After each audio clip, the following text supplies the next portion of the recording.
nandun na ako eh. Ha? Ano gagawin ko? Babalik ko pa dito sa Pilipinas? Hindi ka man kita, Opo. hindi man kita sinasabing pabalikin dito, pero halata na nagsinungaling ka. Sorry po. Wag mo kaming lukuhin dito. Hindi po, kasi Ah, yung una Baka talaga akala po. mo kung ano yung ginagawa ni Alice Go sa Hindi committee po. na ito, kaya mong gawin din. Pasensya na Ha? po pag may mani ako na Pasensya. sasagutin. Kasi sa You are lying. na talaga, hindi ko alam.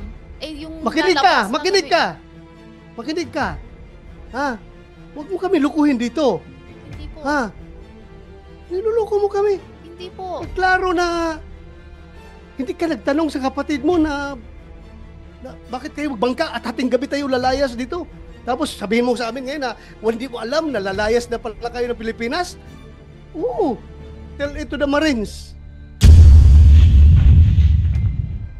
Baka akala nyo kaya nyo lukuhin. Hindi po. Makinig ka. Opo. Baka akala nyo kaya yung lukuhin lahat ng opisyalis ng gobyerno na kaya mabayaran. Hindi po. Ha? Kami dito, hindi kami pwede bayaran, ha? Hindi po. Walang pwede magbayad kahit na milyon-milyon yung pera ninyong mga Chinese kayo. Walang makabayad sa amin dito. Ang tanong ko ay kay Sheila. Nakakaintindi ka ng Pilipino? Opo. Oo. Nabanggit mo na baka iba ang tatay ninyo ni Alice? Opo. Okay. Naiintindihan mo ba kung bakit ka hinuli?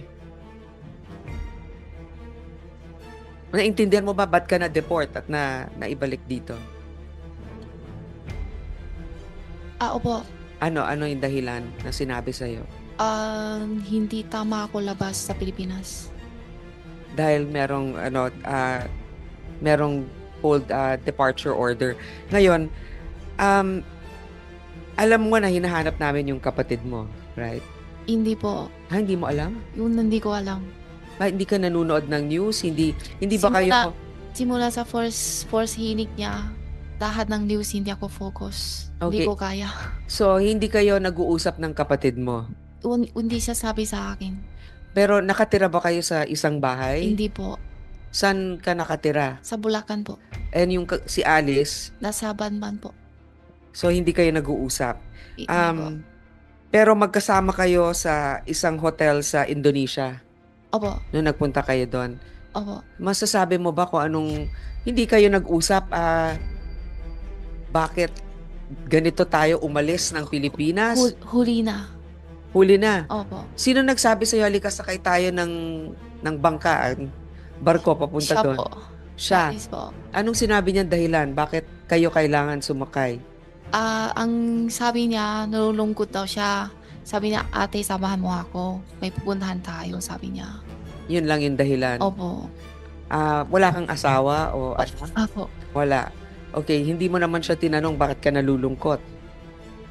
Alam ko dahil sa hinig. Alam mo dahil sa hearing. Opo. Pero hindi ka nagdududa na baka nagtatago siya. Hindi. Hindi po yung una. Okay. So pagdating ninyo sa Indonesia, Opo. anong hotel ang tinirhan ninyo? Halis Hotel. Ano? Halis Alice. Hotel.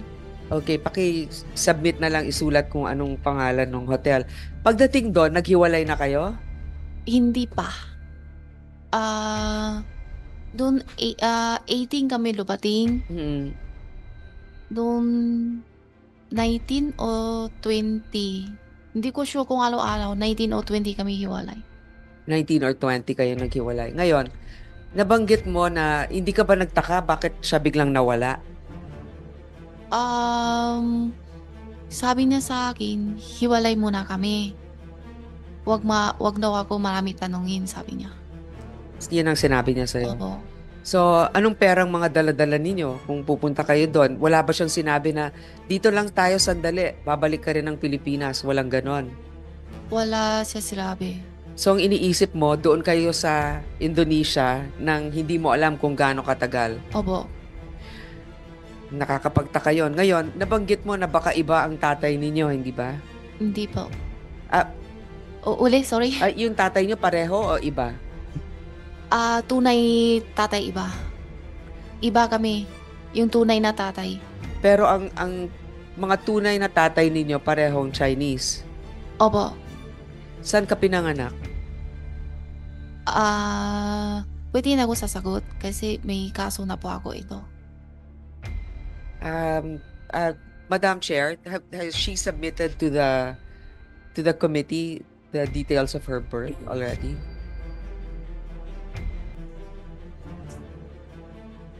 We have a birth certificate, Sen. Grace. Ang problema lang, may false entry doon. Kasi sa birth certificate nakalagay, dito siya sa Pilipinas ipinanganak. Oo. Pero kanina, sinabi nila, actually hindi dito, kundi sa China ipinanganak. Okay.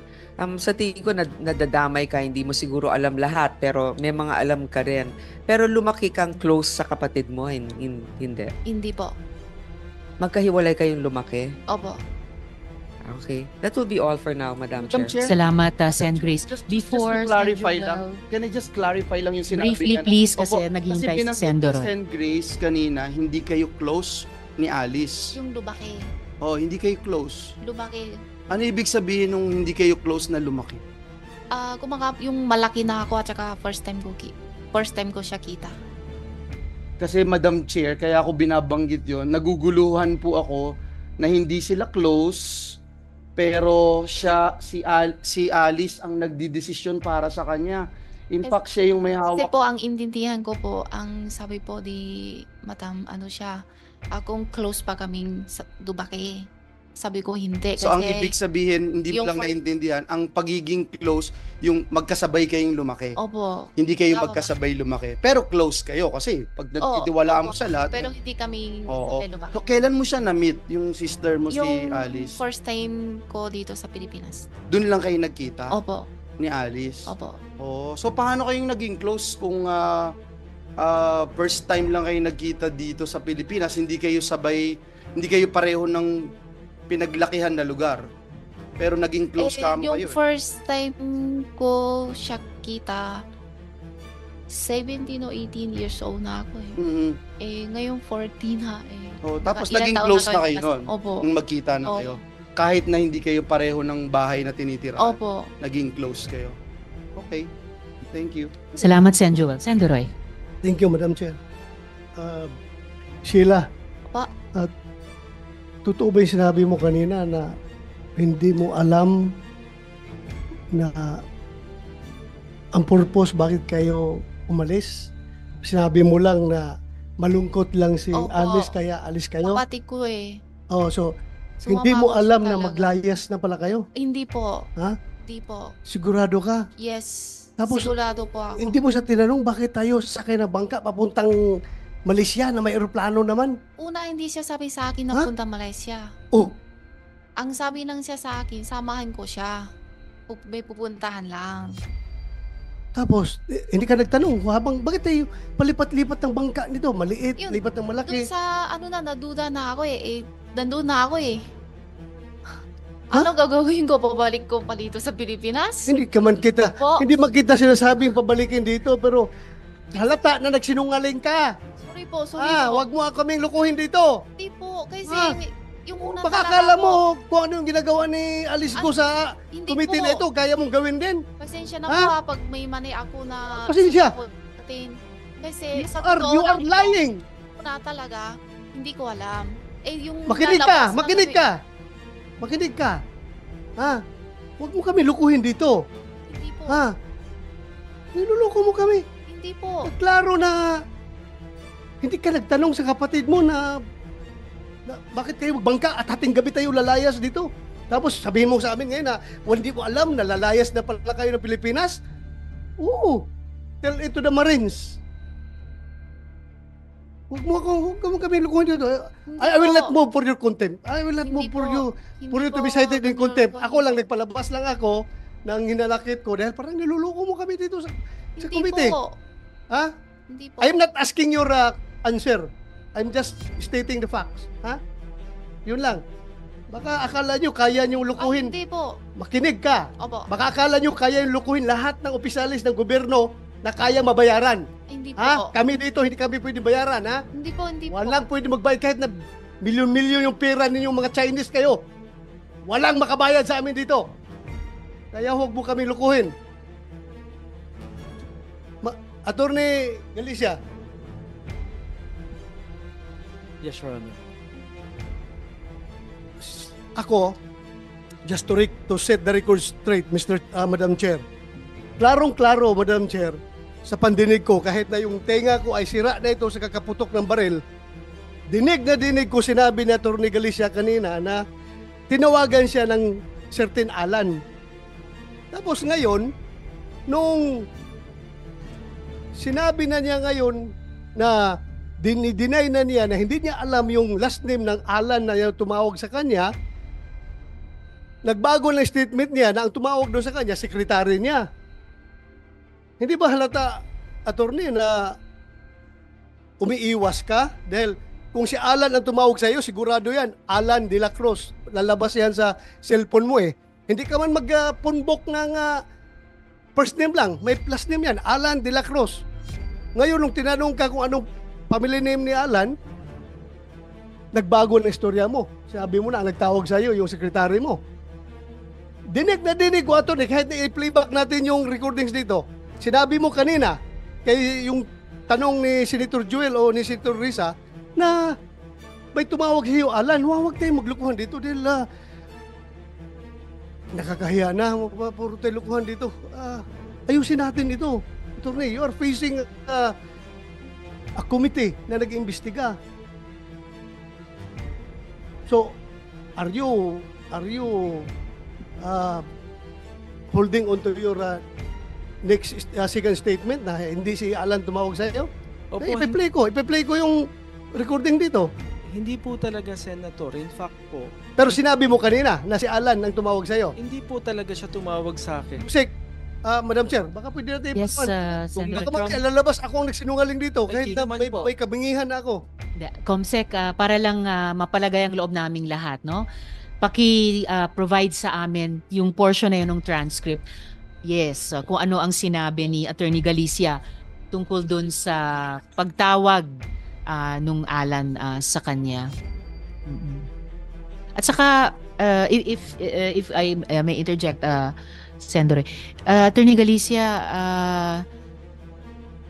kanina nabanggit ko, no, importanteng malaman ano yung sinasabi mong karelihiyon. Kasi para sa akin, matter of fact lamang yun. And may information ako na pinag-uusapan na rin naman sa social media. So, mahalaga talagang itanong para hindi na pag-isipan pa o pag-usapan pa. Tsaka hindi naman ibig sabihin na endorse ng ninumang mga religious groups natin dahil iba't iba tayong relihiyon ang kung ano-anong mga gawain. O yung iba, oo. So, it's just a matter of fact. Kaya pending question ko pa rin sa inyo ngayon. Yun, Attorney Galicia, yung sinabi nyong karelihiyon, ano bang relihiyon iyan? And dagdag, ano nga ba yung apelyido nung Alan? Tulad din ng tinatanong ni Sendoroy. And pati ano bang telephone number nila? Senator, hindi ko nga po talaga alam ang apelyido po nung Alan. At wala po naman akong phone number niya. At ang tumawag po talaga sa akin ay ang sekretarya ko.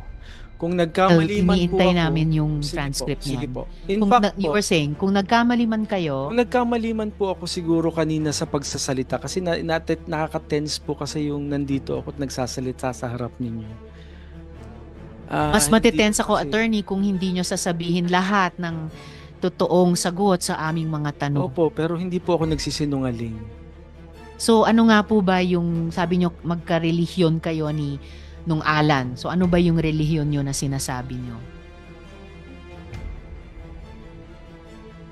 Ah,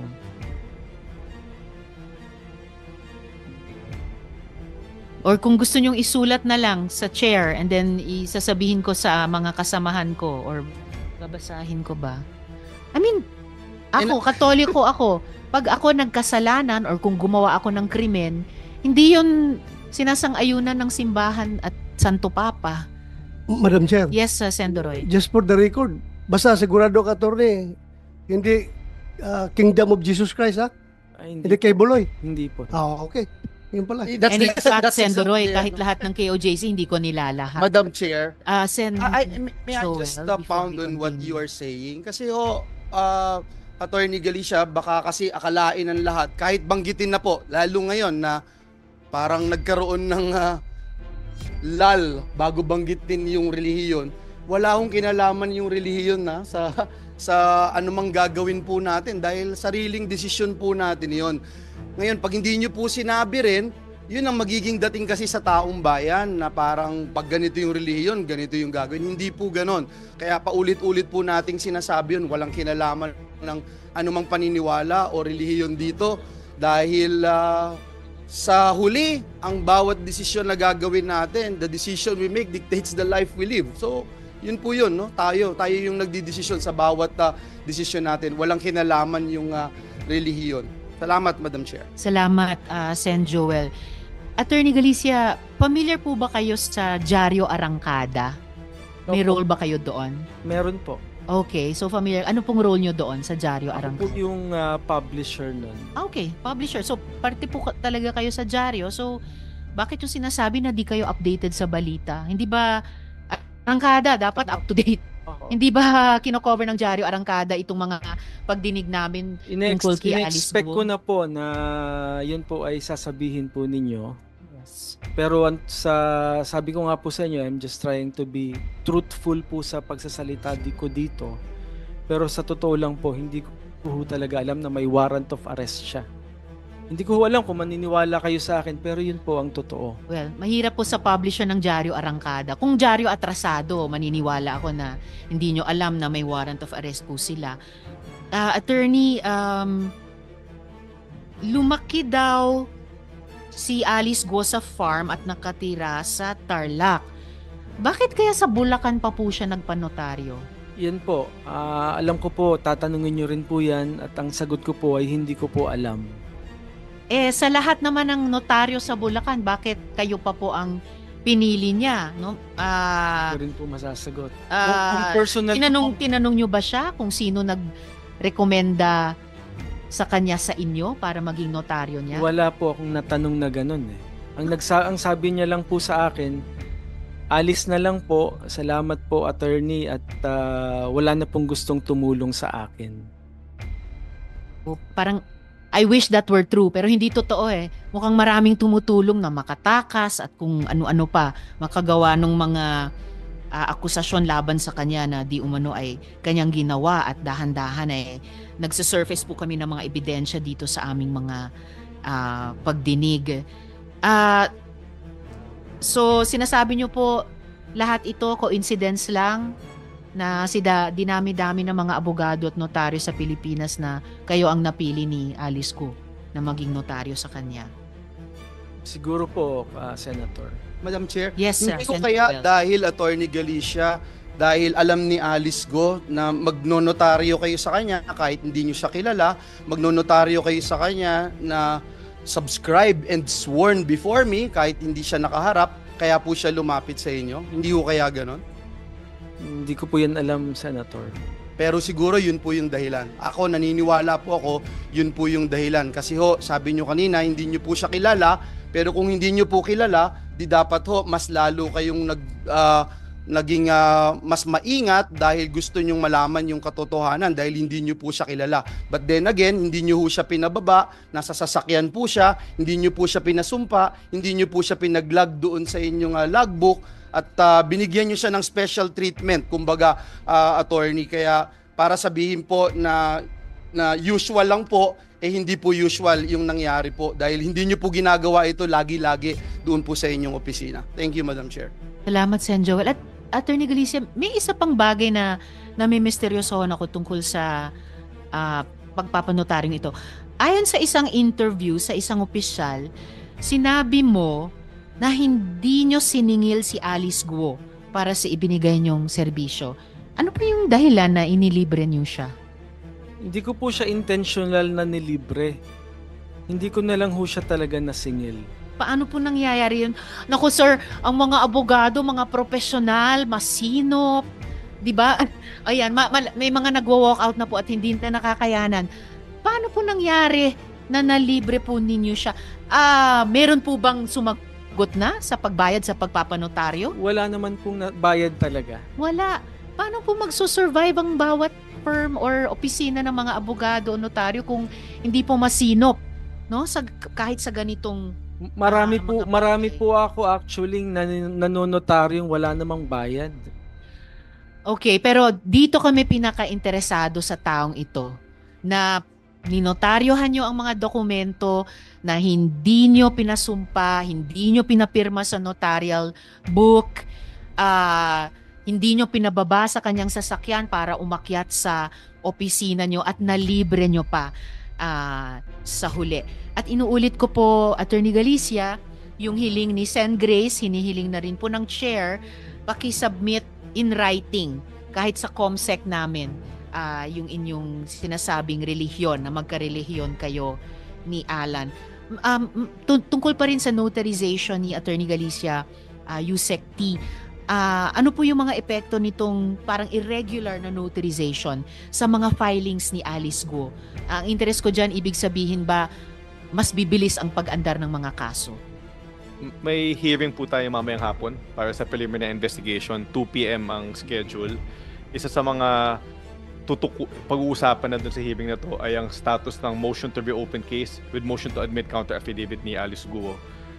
Ipapaubayan na lang namin sa prosecution panel kung ano magiging pasya nila dito. Pero para sa akin, matimbang tong mga nabunyag dito ngayon, ano, na may problema tayo sa pagnotaryo ng counter affidavit ni Alice Guo, at bukod doon galing sa kapatid niya mismo na kasama si Mayor Alice na lumabas ng bansa.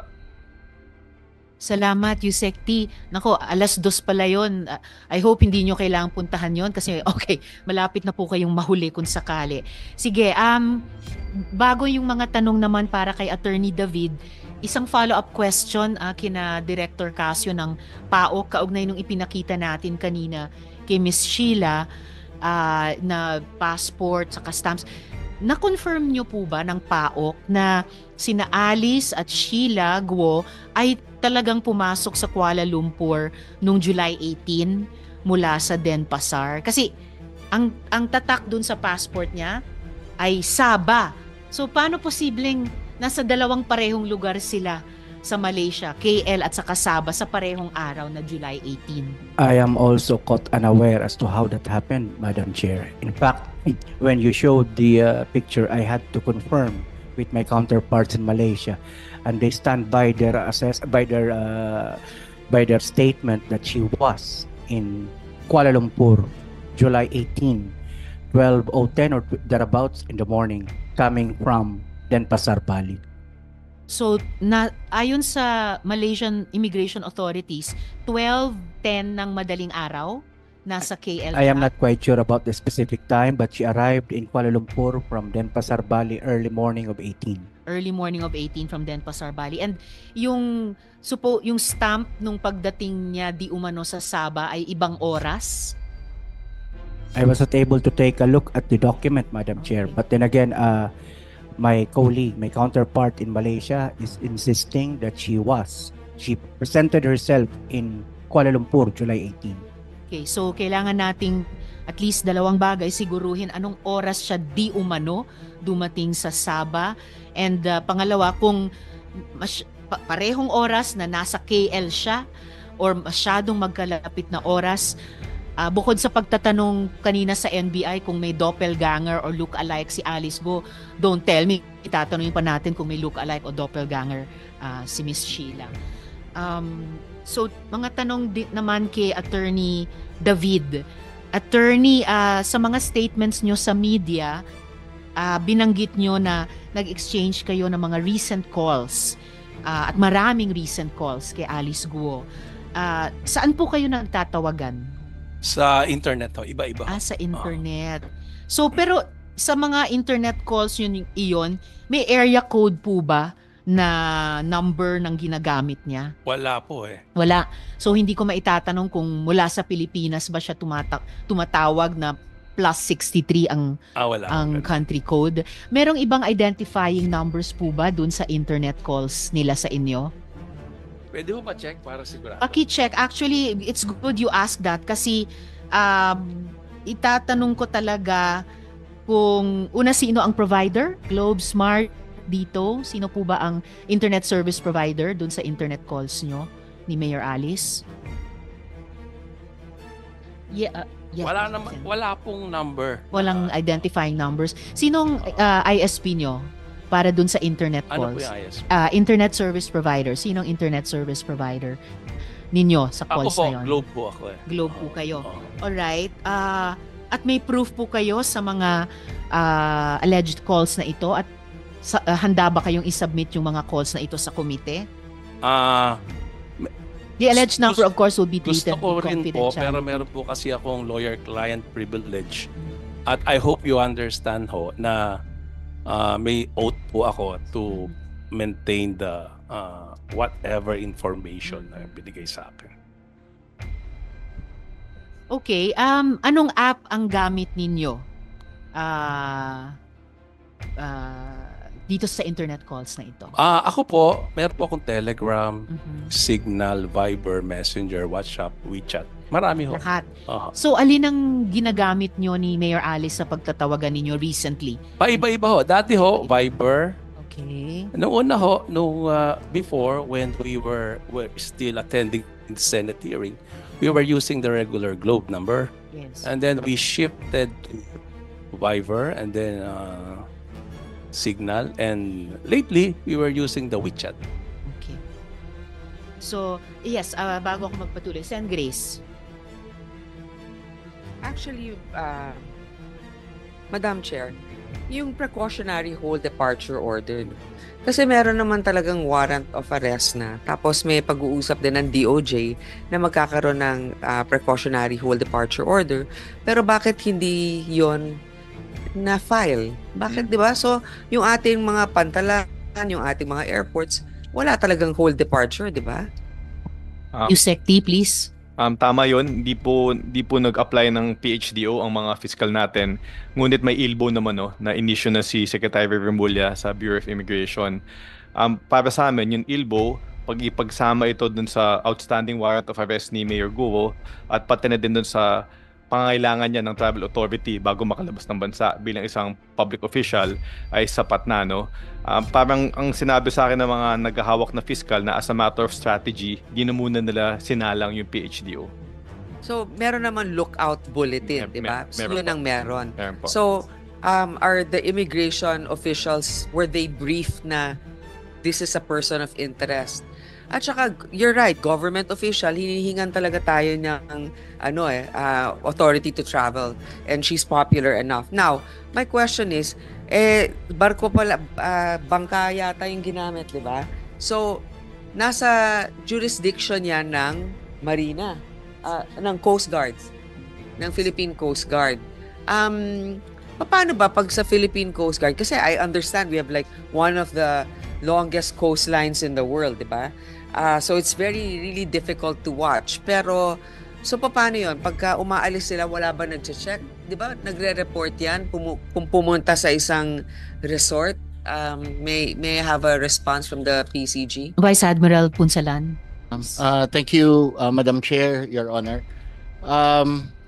Totoo po yun na there's a degree of difficulty. But what I wish to emphasize is may phases po kasi in such a case. And one is the gathering of information regarding certain persons of interests.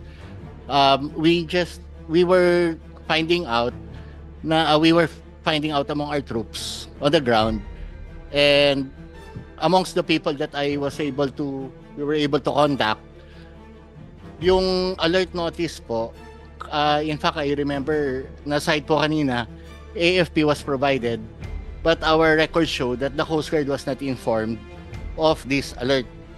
Teka, saan ba sila sumakay ng bangka? Anong lugar? Sa Zambales? Ay, hindi pa po, ma'am, at it has not been established.